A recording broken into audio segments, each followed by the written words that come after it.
Now here's the thing. The truth eventually shines.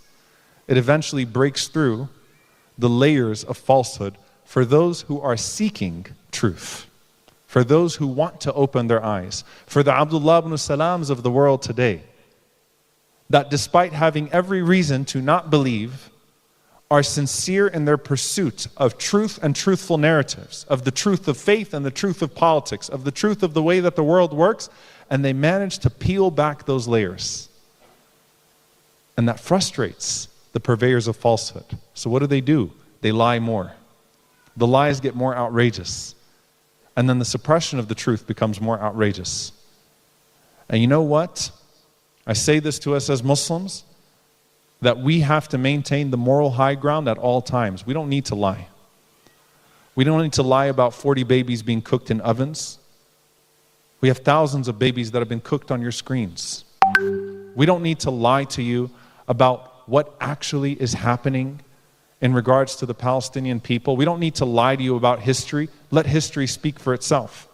The Prophet ﷺ held the moral high ground in regards to being a Muslim. They are not our teachers.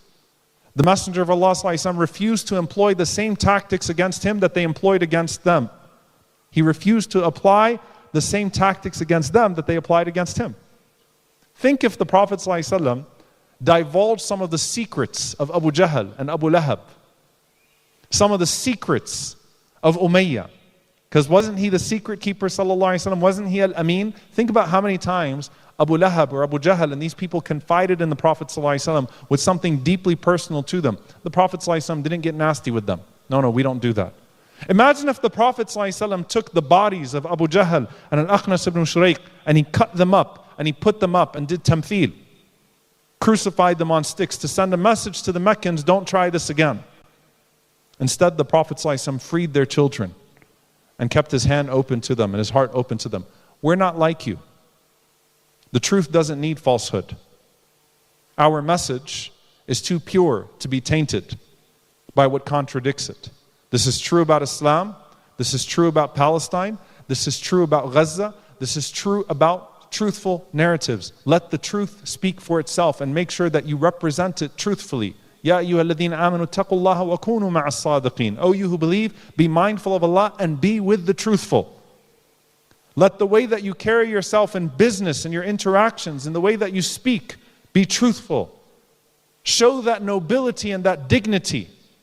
Do not become foul like they are foul. Don't lie the way that they lie. Don't resort to their tactics. And you know what ends up happening, subhanAllah, in one of the conversations between Herakl and Abu Sufyan, before Abu Sufyan became Muslim, is look at the people. Am yaziduna am yanqisun. Are they growing or are they decreasing? Despite all of this persecution, are the number of followers growing or are they decreasing? And Abu Sufyan had to admit, despite being, at that time, the biggest Islamophobe possibly alive, that they keep on increasing despite our persecution. They keep growing in number. And he said, that's the sweetness of faith. It enters into the heart and then nothing can suppress it. You can't do anything about it. There are more people in the world saying, La ilaha illallah Muhammadan Rasulullah than ever before. There are more people in the world saying, free Palestine than ever before.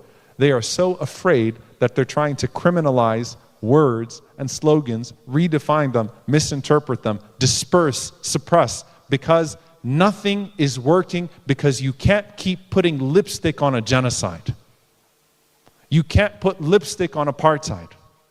You can't lie about the Prophet ﷺ this long, eventually people will actually read about him. You can't tell them what's in the Quran this long, eventually people will check out the book themselves.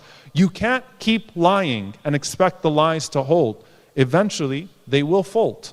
And Allah subhanahu wa ta'ala will make sure that the truth rises, once again, as it always does, century after century, time after time.